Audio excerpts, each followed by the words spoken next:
Welcome to Trust Issues. On today's episode, we're joined by Dr. Karen Connor, founder of ReThinQ Labs. She's a cybersecurity leader specializing in compliance, organizational change, and federal business strategy. With certifications including CISP, CCP, CCA, and PMP, she brings both technical depth and leadership insight into one of the most confusing areas in cybersecurity today, CMMC readiness. So welcome. We're really glad to have you. First thing is just, how does one get into this space? I see that you have your PhD. Really curious how one goes from that, or maybe there's even a story from before that coming into the CMMC space. Thank you, Brandon. I do everything just a little bit backwards. So my PhD was a much later in life thing. I started out in the Navy as a CTM, which is a cryptologic technician maintenance.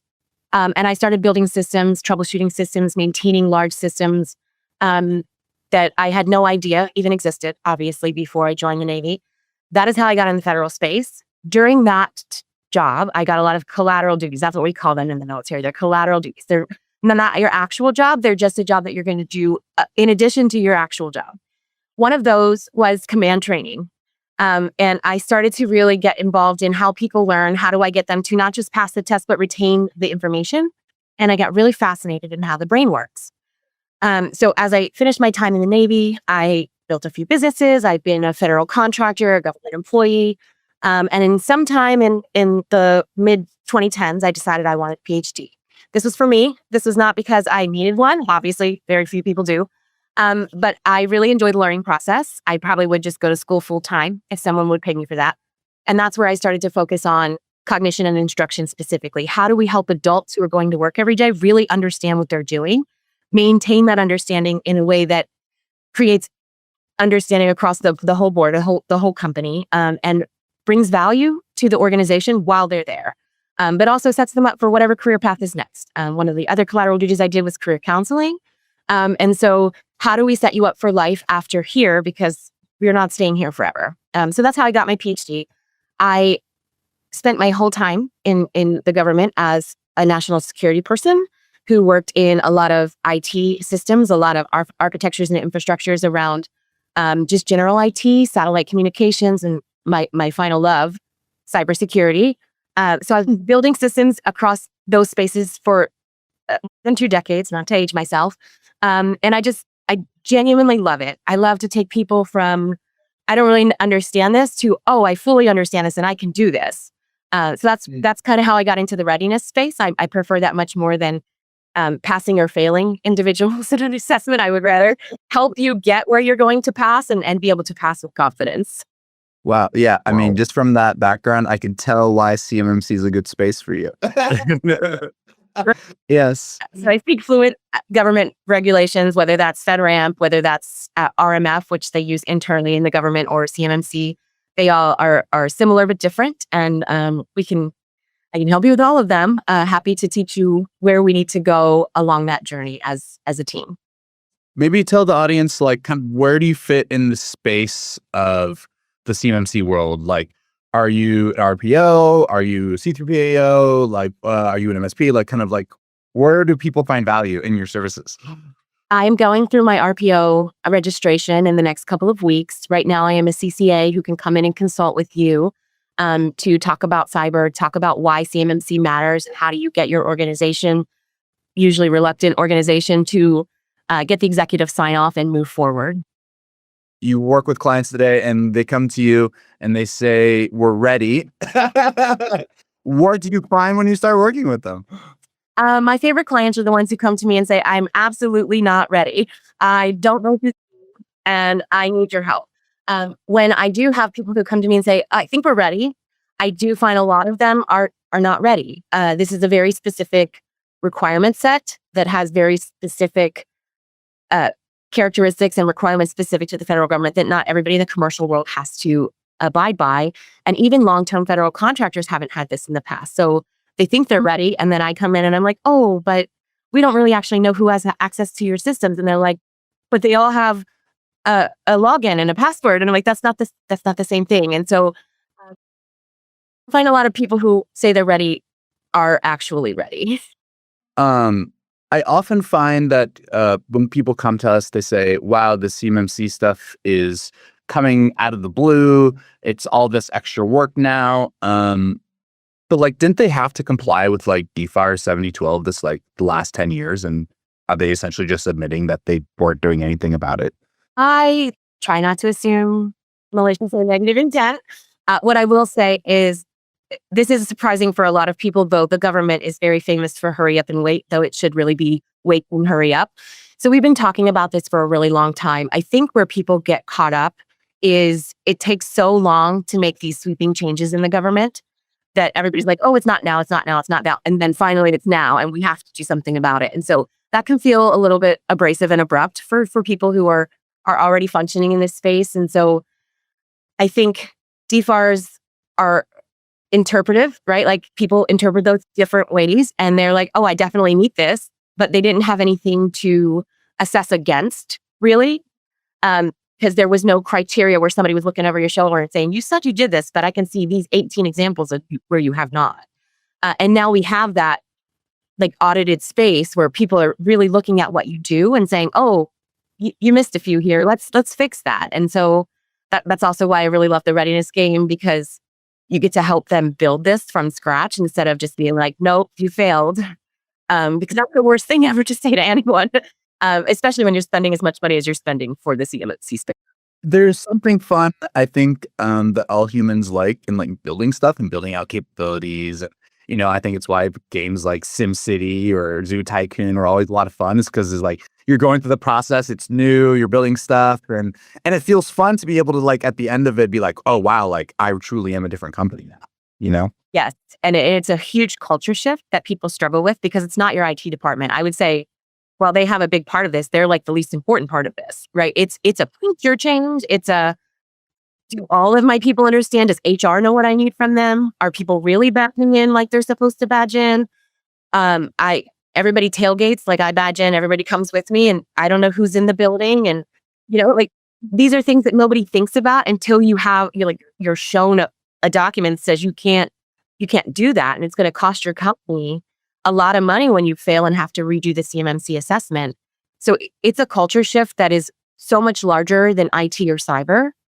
That is where I think a lot of people struggle. I like your point. For me, I see when people talk to us, it's always, most of the time, come from the IT department. And the IT think they are in charge of the CMMC process. Yes, they have the big part of it. But at the end, most of the time, they are working on an IT side. What they don't realize is, hey, exactly like you said, is everyone else on board from the top down? Right, because IT's got it. But I bring in Sally, who touches CUI every day. And she's like, I have no idea if I can email this or not. And there are times when you absolutely can email CUI. If you've spent the money to be in a system that allows you to do that, feel free. If they don't have the understanding that I'm actually not in that system and I have this Dropbox that is rated for CUI, and that's the only way I can accept it. And that's where I think a lot of people struggle, because IT's got it. They're like, you cannot do that. But maybe customer support doesn't know that, or maybe finance and accounting doesn't, and they're inadvertently touching CUI outside of the boundary without even acknowledging what it is. To that point, where IT is not the only people who should be involved, who do you find like for example, when people are drafting like their policies in SSP, do you find that like your clients, it's often like IT who's like doing that type of stuff? Yes, I do. I feel like when we get a CMMC requirement, they send it to tech. And they're like, go do this. And tech's like, I mean, I can write this down, but are you going to follow it? And then there's, well, who owns it?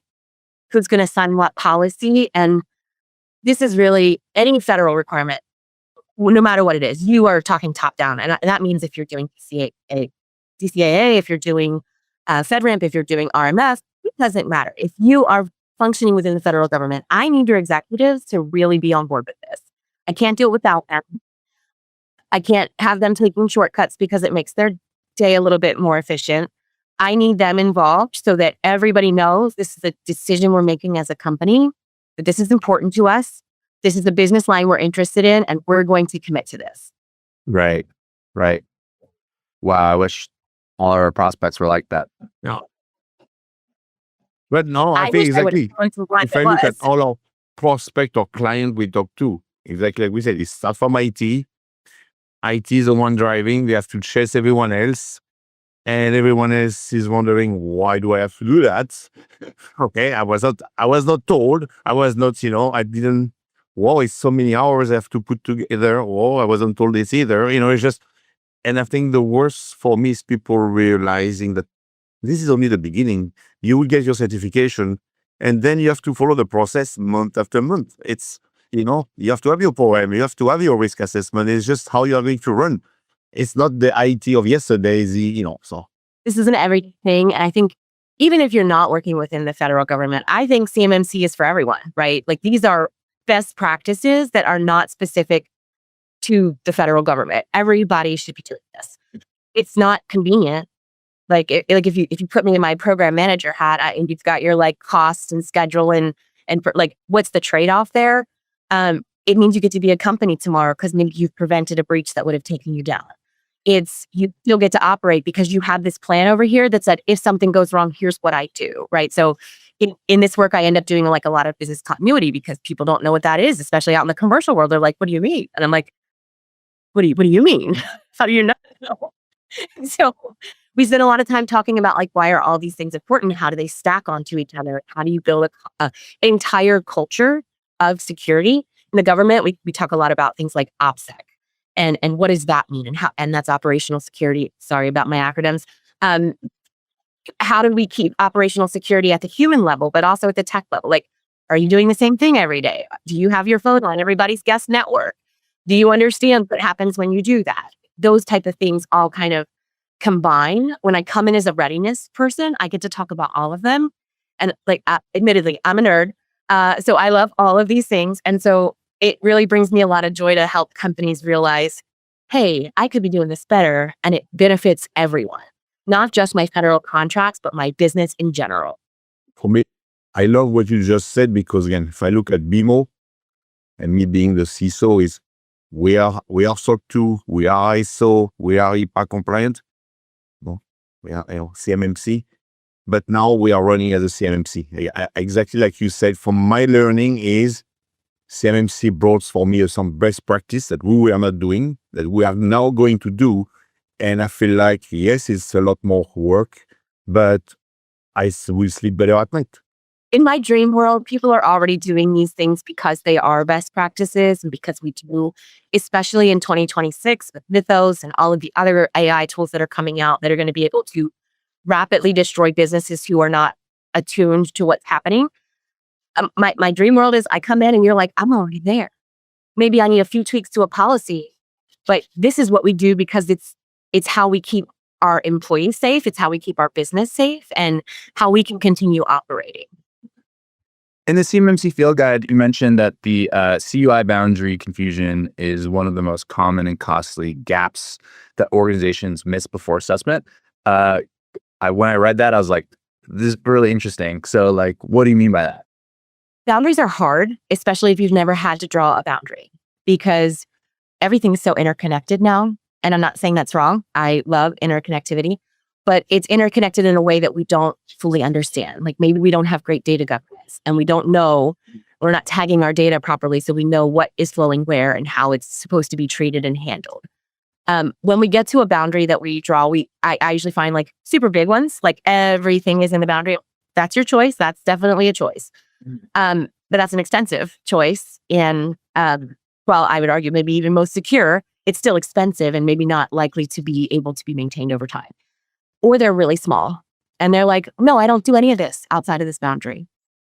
Yep. It's one person who does our federal contracts and she is the only one who is ever going to need to have this protection. But then she needs a coworker, like maybe a software engineer because she's building software and she's like, read these specs and give me back your LOE. And now those specs are CUI and we have crossed the boundary without even realizing we've crossed the boundary. And let's be frank, like government data isn't always tagged properly. So maybe she really didn't know because it doesn't say CUI on the cover page or any other page after that. And so those are the cases where I find like we build a really small boundary, but we didn't understand our workflows and how they interact with each other. And now we have a compliance incident. But to your point, what I see very often on that topic is, again, there's for me a difference of someone that wants to be CMMC for the paperwork or someone that should CMMC for the best practice. And if I want the paperwork, I want to be as small as possible because, that's it. And it's not like, be honest with yourself. Where are you? To your point. So it's not everything, but it's not nothing. The reluctance to expand the boundary because that's more training, that's more people involved. But a data breach is way more expensive than training your people how to treat CUI and protecting it accordingly. A data breach ruins your whole company. And now that they're using the False Claims Act for cyber issues, like you can't afford a federal contract data breach. You can afford to prevent it though. And if you can't afford to prevent it, then maybe we should talk about whether or not you're ready to enter this space.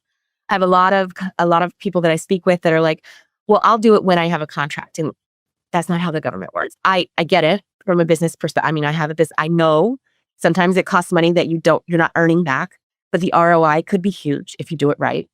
And so we get a lot of that too. Like, well, it's not contract time yet. I'm like, can you do this in 60 days after your contract? We doubt it. And so let's start what we need to start here now. And then as you get closer to getting that award, maybe then you engage with the C3PAO. I don't recommend that at this point because they are drowning in trying to get all these assessments done, and that really can impact your business line. There's a lot of cost, which rightly so. There's a lot of questions from the business level, like, does this make sense? But you can't have both, right?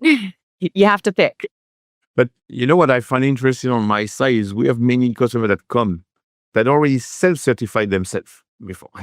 And you open the hood and you are like, there's no way. I'm sorry, but there's no way you self-certified, but you are not ready. It's the same with companies that come from hospital. They are HIPAA.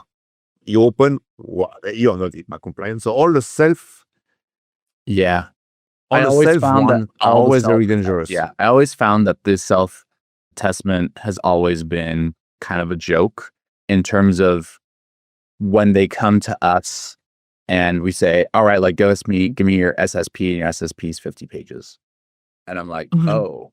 They're like, oh yeah, we have an SSP, like, checkbox, done. On to the next Yep. thing, I'm like, oh no, like, this SSP is not real. Right. Right.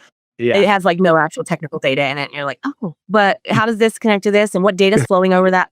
And they're like, well, all of it. They're like, why are you asking so many questions? Like, Proprietary information. That's why I signed this NDA.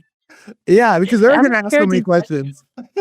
I'm here because I work in the readiness space. I'm not here to judge you. Like, I get it. I fully understand.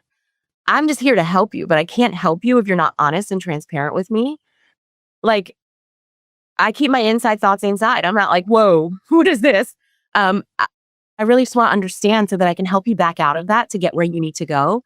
But I think a lot of people are very reluctant to be that transparent. And it's a little bit vulnerable, right? Like you're saying, didn't do this right. And I need you to help me with that. And nobody loves that. I haven't met a single human being, maybe Brene Brown. And I fully respect that. But like, nobody else is like, I really suck at this. Can you help me? It's interesting. Sometimes Brandon and I go on calls, and after the calls, we are like, okay, we are not bringing that person as a client. No way. That person it will not work. That person is in dreamland. Think, okay, that's okay. We are not here to tell you, you have to be honest. We'll tell you if we can take you there. But if you are trying to sugarcoat, because you can see when people, oh yeah, I have this, oh yes, yeah, okay, done. Isn't there? Yeah, like when you have like the CEO who's like, oh yeah, like I'm doing it all myself on the side. Like, how much time are you spending doing this? Yeah, like 4 or 5 hours a week. Okay, you're never gonna get there. What is your timeline for completion? Is my very next question. Like, you can do 4 or 5 hours a week for 4 or 5 years, and absolutely that's valid. If that's what you have bandwidth for. But let's set our expectations in reality that you can't spend 4 or 5 hours a week on this and then expect 2 months from now to be certified. So we have to level set what that looks like. And maybe that's me really helping you through that. But when I'm in a readiness capacity, I want to make sure you're understanding what I'm saying. Because again, this is not a paperwork exercise. This is a security mindset that needs to be ingrained in everyone who's going to be working these contracts or within your business. Cool. One of your recommendations is also The strongest preparation you can do is to examine, test, and interview your own environment the way an assessor would. How should companies do this? Do they like set up pods within the company to do it themselves? Do they hire someone in readiness? Do they hire like an LCCA to go do this for them? Like, what's your recommendation there? I think it differs between companies, right? Like if you have some really good cyber folks, really good people who understand regulations, really good compliance people, like you don't have to be cyber brilliant to understand how to assess these things. I think it really comes down to knowing, truly doing your like introspection and saying, I think I can get 75, 90% there with just doing this myself. In the age of AI, you can get your questions list without even putting in your proprietary data in any one of these AI apps. And you can use ChatGPT or Claude. I don't care which one you use. Say, I'm preparing for a CMMC assessment. What interview questions should I be looking for? What test artifacts should I be looking for? And it'll spit it out for you. And so maybe you do that before you even call me, and it saves you a little bit of money on the consulting hours.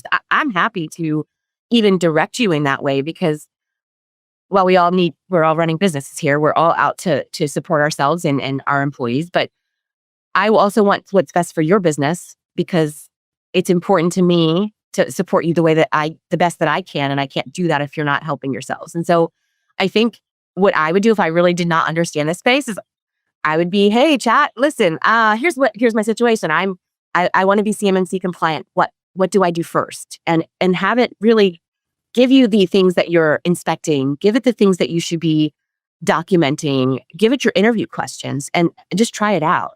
Because after I leave, after we're like, everything's good, paperwork's done, boundaries secure, we've tested this, you should be testing that kind of regularly, right? You don't want it to be at your annual assessment where you're like, I actually don't know. After I spent all this money, did all this work, and it was waiting until the next time I had to renew, and nobody now knows what we're doing. So I would look for your compliance person, your auditor to internally audit yourselves on a regular cadence so nobody's forgetting.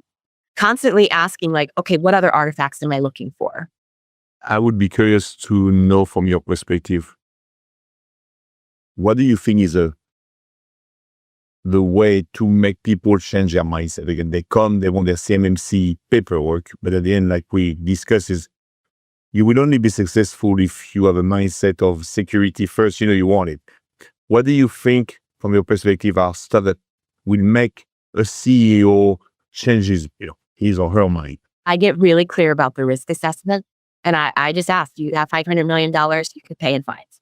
And we start really talking through what that means. And not just for your federal contracts, but a lot of these companies have a commercial business and a federal business. And like your federal business can absolutely affect your commercial business and vice versa. And so we start really talking about a detailed risk assessment and like, what does that look like if you have a breach? Can you afford it? Because a regular risk assessment is something that companies are largely familiar with. So they understand I'm going to buy a risk or I'm going to pay for the risk on the other end. Like there's a lot of ways to buy it back or you're going to pay for it after the fact. But all are valid decisions, right? It just really depends on where you want to spend your money. So we start to have really detailed conversations about what does that look like in practice. If this happens, are you prepared to pay this fine and these damages? And sometimes I have a lot of luck. Sometimes they're like, okay, Karen. But at the same time, this is the requirement and that's non-negotiable. So it really comes down to, do you want to do this or not? And it is very binary. It's not like a halfway. You have to pick yes or no. And I'm happy to get you there if your answer is yes. And I'm happy to talk with you next year if your answer is no. But we have to be true to the business and the intent of meeting these requirements because it will eventually catch up with you in some way. And how does that conversation go? Like you say, like, all right, like, let's talk about like, how much are you earning from these federal contracts? And you say like, all right, well, if you don't do this and you lie that you are compliant about this, you're going to get fined what, like $1.5 million or like, how does that go? Well, differently every time. I would say that the people who are most familiar with the federal space, it's a lot less of a discussion, right? They just already know. They're like, I totally understand the False Claims Act. I know how that works. I read the news where we have these large contractors paying $400 million and $500 million, and that can't be me. I have other ones that are like, I'm willing to take the risk. And in that case, and I try to have this up front, I don't want to be part of that. I'm not going to put my name on that and jeopardize my future or my company. And that's okay. Right? Or like, this is your decision. I just can't, like, I'm not on the sinking ship. I'm not part of it. Yeah.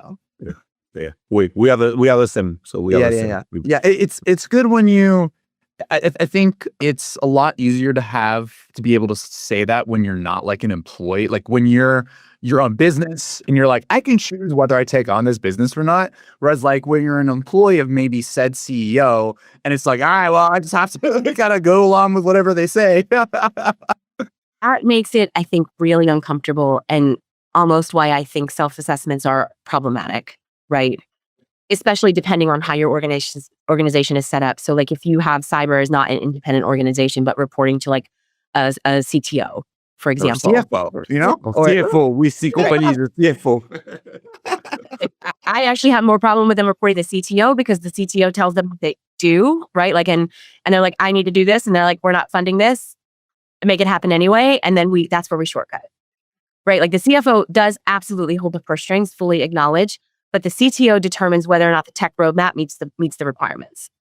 How do you balance the business requirement when your tech leader is like, I'm not doing that. It's just not in my roadmap. I don't want to spend the money there. And that is where I think it screams lack of independence of your cyber organization to not only protect your company data, but to be an independent auditing body of the company and of the boundary, because cyber is going to audit this boundary, right? Like they're the ones almost all the time are going to own this paperwork and be doing those internal audits. And if you're reporting to the person who is in charge of all of these architectures and infrastructures, then you've got a problem, right? Because who wants to tell the CTO that I failed because your team didn't, like, no one, literally no one. So I'd rather tell the CFO, look, I can't afford to do this. And here's what I need. CFO can go tell the CTO, you need to get this done, right? Like, just some independence that we really need to keep between like technology, like product development, engineering, things like that, from the cyberspace where we're auditing how well you're doing what we ask. Where do you think it reports to then? Do you think it should like truly be like an independent thing where they report to the CEO, or do they report to operations? Been going over this in my head for weeks now. I truly believe cyber should have a direct line to the CEO. And whether that's through a COO or a CFO, I don't care. Where I struggle with the conflict is when it's the CTO. Because there's a lot of things going on in tech, right? There's product development, there's engineering, there's infrastructure, there's all these things. And then you've got cyber trying to compete with all of those things under the same boss. And I'm sure you all know who gets prioritized, like your revenue generating product. Yeah. Or your cyber who's like, I'm going to make your job a little harder because we don't want to have a breach. And so I don't know that I care really, other than when it reports to the CTO, we struggle with getting things done. In my perfect world, it should be its own vertical, right? Like cyber is an independent body under compliance, or, I mean, there's a million ways I would place it. I just have seen it a struggle when it reports to the CTO, because then we have a lot of competing priorities and we're competing for funding, and all these products are revenue generating and cyber is not, but it's a necessary evil. Like we have to be here saying, don't do this. And then the CTO is like, but I need to do this. And there's only, again, it comes to the risk trade-off, but it doesn't usually work out well. I have a follow-up question on that. The issue that I see on my side is, so we deal with small business. So you can convince the CEO at one point. So we convince the CEO says, okay, yes, I think we need to do it correctly. Then we deal with the IT team. The IT team, very often it's one or two person that have been doing that forever. And they were used to, I am the global admin, I can change whatever. And now you are going to tell them, moving forward, everything starts with a ticket. And what do you mean that puts out a ticket? I don't want to do that. So it's kind of a change for their world as well. Any advice? I think everyone hates tickets, me included. Like I always say, I'm like the worst cyber person sometimes because I don't enjoy the inconvenience, right? But it is a necessary evil and I suck it up and do it, right? I say start small, right? Like maybe it starts with the IT person creating the tickets themselves, right? Because you need an auditable record of these changes so that you can trace back if something goes wrong. We're all hoping it doesn't go wrong, but in the event that it does, I want it documented that Sally changed this on this day at this request because, and now we can be like, oh, that was not the right decision. Let's go undo that, roll it back, and now we're good. So I've seen it start with the IT person creating the tickets and then slowly rolling out to like lower level people, because that's usually the easiest ones to conform. You now need to create a ticket to IT. And you may call me and say, I know I'm supposed to create a ticket. And I'll be like, great, let's pull that up on your screen right now. And I will walk you through that. And then we create the ticket together. They're doing the work. I'm just talking them through it. And then eventually it gets to the point where they just know, right? Like that's really change management, not policy. And change is hard. We are not designed as human beings to just be like, change is fantastic, right? Our little lizard brains are like, I'm looking for the same every day. That's where I'm safe. That's where I'm comfortable. I know nobody, but no predators have been eaten. And so when we're doing changes at this scale, you got to start small. And then you start from the bottom up, usually for these types of changes with support from the top level, knowing they're not going to put their own tickets in for a little bit. And then eventually, as it goes up level by level, now we have everybody putting a ticket in. With rare exceptions, like maybe the CEO is going to call me and tell me to go fix this. And I'm like, yes, ma'am. I will get right on that. But I'm putting that ticket in. Right? Like, you're putting the ticket. Yes. Yeah. Happy to do that for you, ma'am. Let me just get right on that. And then I'm putting the ticket in, CEO said, and I'll tag them in it. And in really good companies, the CEO puts their own tickets in, right? Because what's good for the goose is good for the gander, right? That happens sometimes. And sometimes it never does. But either way, I'm tracking that work because as the IT person, that's my responsibility.